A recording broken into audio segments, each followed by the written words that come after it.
ტელერადიო კომპანია Georgian Times-ი წარმოგიდგენთ.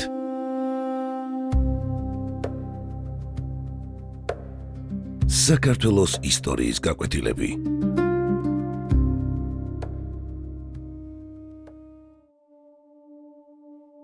საქართველოს ეროვნული გმირი ვლადიმერ გოგუაძე.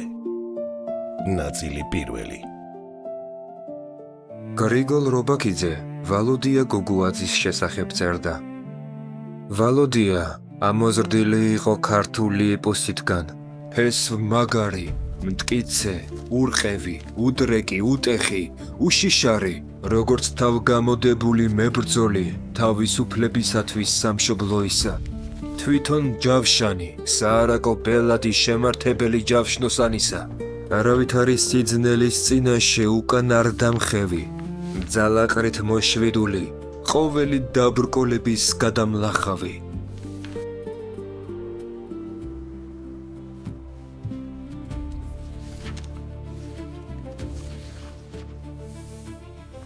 მე-20 საუკუნის დასაწყისის საქართველოს ისტორიაში ერთ-ერთი ყველაზე მძიმე და წინააღმდეგობრივი ეპოქა იყო. ქვეყანა ჯერ კიდევ რუსეთის იმპერიის შემადგენლობაში იმყოფებოდა, თუმცა ძველი პოლიტიკური წესრიგი თანდათან ირღვეოდა. საზოგადოების სხვადასხვა ფენაში იზრდებოდა თავისუფლებისა და სამართლიანობის მოთხოვნა. კავკასია კი რევოლუციური მოძრაობებისა და სამხედრო დაპირისპირებების ეპიცენტრად იქცა. სწორედ ამ ეპოქაში გამოჩნდა ადამიანი, რომლის სახელიც მომავალში საქართველოს პირველი დემოკრატიული რესპუბლიკის სამხედრო ისტორიას სამუდამოდ დაუკავშირდებოდა. ვლადიმერ, ანუ ვალოდია გოგუაძე იყო კაცი, რომელმაც მძიმე შრომით დაიწყო ცხოვრება, მრავალ ბრძოლაში გამოიწრთო ხასიათი და საბოლოოდ იქცა იმ ადამიანად, რომელსაც საკუთარი სიცოცხლე საქართველოს დამოუკიდებლობის სამსახურს მიუძღვნა. ვლადიმერ გოგუაძე 1880 წელს ოზურგეთის მაზრის სოფელ ჭანჭათში მრავალშვილიან გლეხის ოჯახში დაიბადა. მისი მშობლები საბა და ელისაბედ გოგუაძეები მძიმე შრომით ცხოვრობდნენ. ოჯახში 11 ბავშვი იზრდებოდა, თუმცა 4 მათგანი მცირეწლოვან ასაკში დაავადებას ემსხვერპლა. მცირე მიწიანობის გამო ოჯახს ხშირად თავადების მიწების იჯარით დამუშავება უწევდა, მაგრამ გაწეული შრომა არსებობისთვისაც კი ძლივს ყოფნიდათ. ვალოდიას ბავშვობა სიღარიბესა და მძიმე შრომაში გავიდა. სკოლაში მხოლოდ რამდენიმე წელი ისწავლა. ოჯახური მდგომარეობის გამო სწავლაზე უარის თქმა და მუშაობის დაწყება მოუწია. ჯერ მოჯამაგირად მუშაობდა, მოგვიანებით კი სამუშაო საძებნელად ბათუმში გაემგზავრა. იქ ქარხნებში ყოველდღიურად მძიმე ფიზიკურ შრომას ეწეოდა. მოგვიანებით კვლავ გურიაში დაბრუნდა და ხე-ტყის დამზადებაზეც მუშაობდა. სწორედ ამ წლებმა ჩამოუყალიბა განსაკუთრებული გამძლეობა, შრომის მოყვარეობა და შეუპოვარი ხასიათი, რომელიც მთელი ცხოვრების განმავლობაში გამოარჩევდა. 1900 წელს 20 წლიანი ასაკის მიღწევის შემდეგ ვალოდია გოგუაძე რუსეთის საიმპერატორო არმიაში გაიწვიეს. სამხედრო სამსახური ოდესაში დაიწყო, სადაც მალე გამოიჩინა თავი დისციპლინითა და ზუსტი სროლით. ამის შემდეგ იგი უნტერ-ოფიცრის მომზადების კურსზე გადაიყვანეს, ხოლო 1901 წელს მისი ქვედანაყოფი მანჯურიაში გაგზავნეს, სადაც რუსეთის სამხედრო ინტერვენციაში მიიღო მონაწილეობა. თითქმის 1 წლის შემდეგ კვლავ ოდესაში დაბრუნდა. სამხედრო სამსახურში ყოფნისას მოხდა შემთხვევა, რომელმაც მის მსოფლმხედველობაზე მნიშვნელოვანი გავლენა მოახდინა. ერთხელ მის სამხედრო რაზმს მუშათა დემონსტრაციის დარბევა დაევალა, თუმცა გოგუაძის რაზმმა მშვიდობიანი მოსახლეობისთვის ცეცხლის გახსნაზე უარი განაცხადა. ამის გამო სამხედროები მკაცრად დასაჯეს. სამხედრო სამსახურის დასრულების შემდეგ გოგუაძე ბაქოში გადავიდა და რკინიგზაზე დაიწყო მუშაობა. სწორედ იქ დაიწყო მისი ცხოვრების სრულიად ახალი ეტაპი.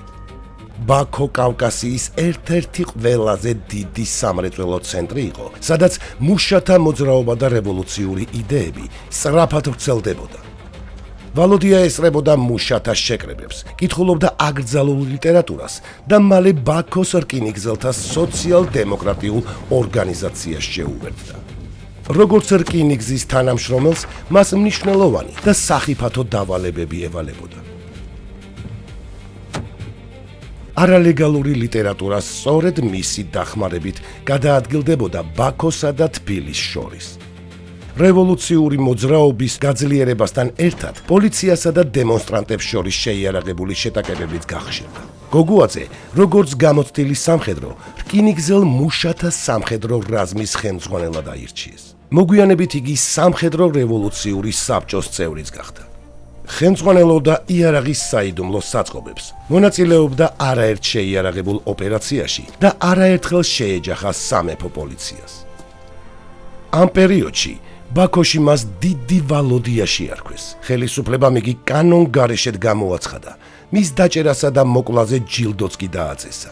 მიუხედავად მუდმივი დევნისა, გოგუაძე პოლიციას ყოველ ჯერზე უცხლდებოდა.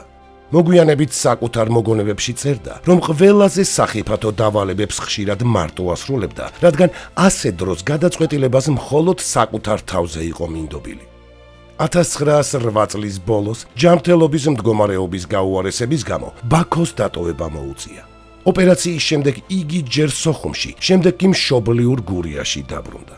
ერთი შეხედვით, თითქოს მისი ცხოვრების ყველაზე მღელვარე ეტაპი დასრულდა, მაგრამ სინამდვილეში ყველაფერი ახლა იწყებოდა. იმ წლებში გურიაში მძიმე მდგომარეობა სუფევდა. სხვადასხვა შეიარაღებული დაჯგუფება და ყაჩაღდა ბანდები მოსახლეობას მუდმივად არბევდნენ. გოგუაძე კვლავ საზოგადოებრივ საქმიანობაში ჩაერთო და ადგილობრივ სოციალ-დემოკრატიულ კომიტეტთან ერთად წესრიგის აღდგენას შეუდგა.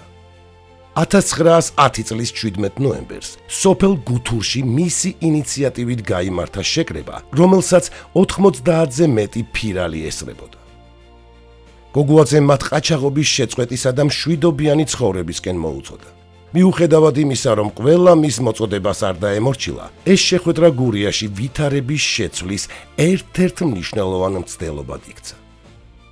მომდევნო წლებში მას არაერთი შეიარაღებული დაპირისპირება მოუხდა ყაჩაღურ დაჯგუფებებთან. 1916 წელს ხიდის თავთან მომხდარი შეტაკებისას ვალოდია გოგუაძე მძიმედ დაიჭრა მუხლში. მისი მდგომარეობა იმდენად მძიმე იყო, რომ თანამებრძოლებს იგი სოფლებიდან სოფლებში მალულად გადაჰყავდა. ერთდროულად ეძებდა ჟანდარმერიაც და მისი მოწინააღმდეგეებიც. ამიტომ ადგილობრივი მოსახლეობა სიცოცხლის რისკის ფასად აფარებდა თავს და მკურნალობდა. მხოლოდ 1917 წლის თებერვლის რევოლუციის შემდეგ გახდა შესაძლებელი მისი თბილისში გადაყვანა.